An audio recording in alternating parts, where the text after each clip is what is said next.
이 책을 보기 전 어떤 책일까? 생각해보면 우리가 책을 보고 공부하는 것은 왜 하는 것일까? 고민해본다. 고전의 예선조들의 공부법을 연구해보면서 오늘날에는 어떻게 적용할 수 있을까? 이 책에 그 답이 있다. 끝까지 공부하는 힘은 오직 즐기는 것뿐이다. 공손홍과 같이 공부를 지속할 수 있었던 한 가지 원동력이 있었다. 바로 공부하는 기쁨이었다. 그 어떤 나라 사람들보다도 열심히 공부하는 대한민국 국민들이 공부를 즐기지 못하고 더군다나 잘하지도 못한다는 문제의식이 이 책을 세상에 내놓게 만들었다. 이 책을 통해 동서고금을 통틀어 공부에 미친 사람들의 전반적인 삶과 사상을 이해하고 그들을 끝까지 공부하게 만든 강렬한 동기와 힘을 파헤치고자 했다. 결국 그들을 끝까지 공부하게 만드는 힘은 오직 즐기는 것뿐이었다. 주작, 근사록. 공부란 마땅히 스스로 해야 한다. 공부하지 아니하면 스스로를 부족하게 만든다. 공부를 하면 바야흐로 부족함이 없게 된다. 지금 사람들은 공부하는 일을 거칠해하는 일쯤으로 생각한다. 근사록, 위학. 사람이 배우지 않으면 빨리 늙고 쇠약해진다. 평생 공부에 매진하지 않으면 삶을 적극적으로 살아갈 의욕이 약해지고 결국에는 수명까지 단축된다는 의미다. 쥐다의 유언. 자나깨나 학문에 매진하라. 발을 땅에 굳게 붙여야만 앞으로 나아갈 수 있는 법이다.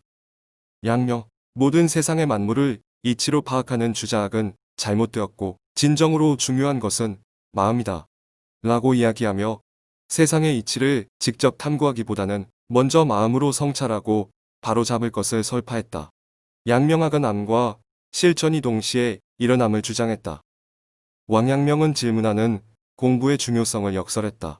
양명학이 중시하는 공부법은 끊임없이 질문하고 정밀하게 탐구하는 것이었다. 그들은 끊임없이 질문하는 자를 학문의 스승으로 여겼다.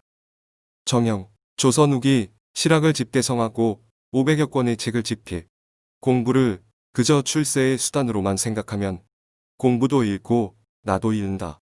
100년도 안 되는 인생 공부하지 않는다면 이 세상 살다간 보람을 어디에서 찾겠는가? 저 광대한 우주를 지탱하게 하니 독서야말로 우리들의 본분이라 하겠다. 경계 없이 세상 모든 것으로부터 배워라. 해강 최한길. 무엇 때문에 그렇게 책을 많이 읽느냐?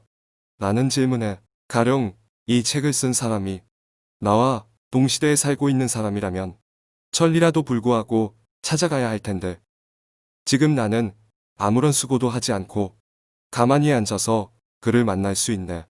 책을 사는데 돈이 많이 들긴 하지만 양식을 싸들고 멀리 찾아가는 것보다는 훨씬 낫지 않는가. 20대는 분야를 가리지 말고 폭 넓게 공부해야 한다. 30대는 버릴 것은 버리고 얻을 것. 상상력은 지식보다 중요하다.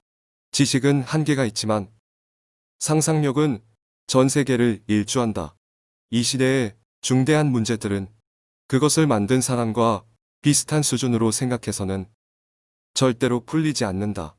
지성의 참된 모습은 지식이 아니라 상상력에서 나타난다. 40대는 자신의 것으로 소화한 뒤 다시 바깥으로 쏟아내야 한다. 50대는 이미 공부한 분야의 내용을 간추려야 한다. 수천 번 좌절해도 공부만은 포기할 수 없다. 에이브러햄 링컨. 누군가 성공의 비결을 묻자 그는 노력 오로지 노력밖에 없다라고 답하기도 했다.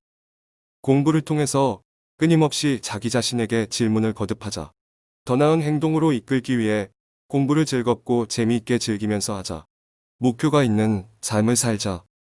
세종에게 공부는 단순히 지식을 쌓는 일이 아니라 자세와 태도를 가다듬는 문제였다.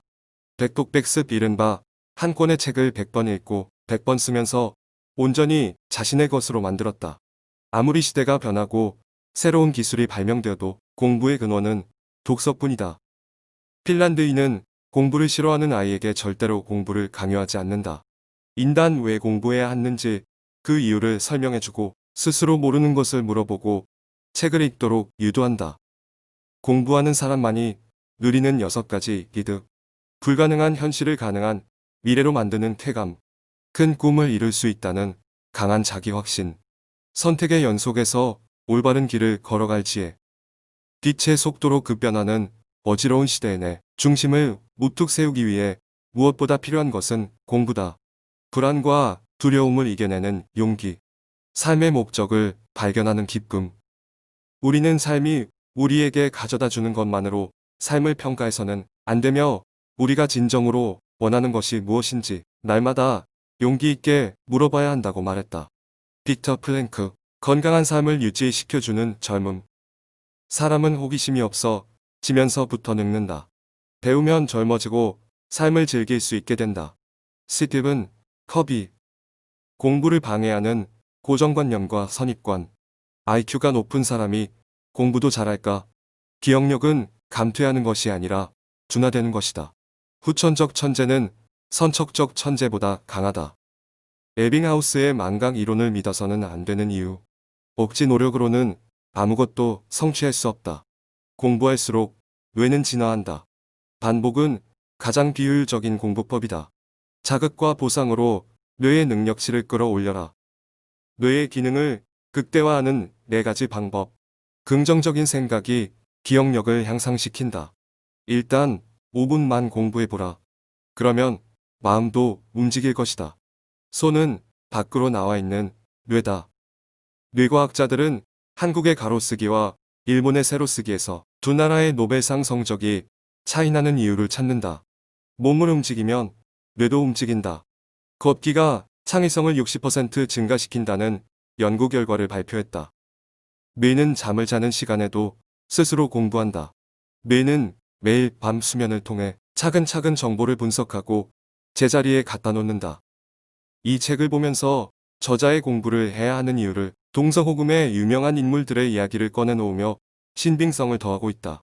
또한 저자의 신들린 작가란 명칭이 잘 어울리는 이 책은 보면 볼수록 공부를 왜 하는지, 책을 왜 읽어야 하는지 하고 싶게끔 만드는 능력이 탁월하다. 저자의 모든 책들은 저자만의 내공이 쌓여있는 책들이다. 몇 번씩 읽어봐도 감동이 더욱 솟구쳐 오른다.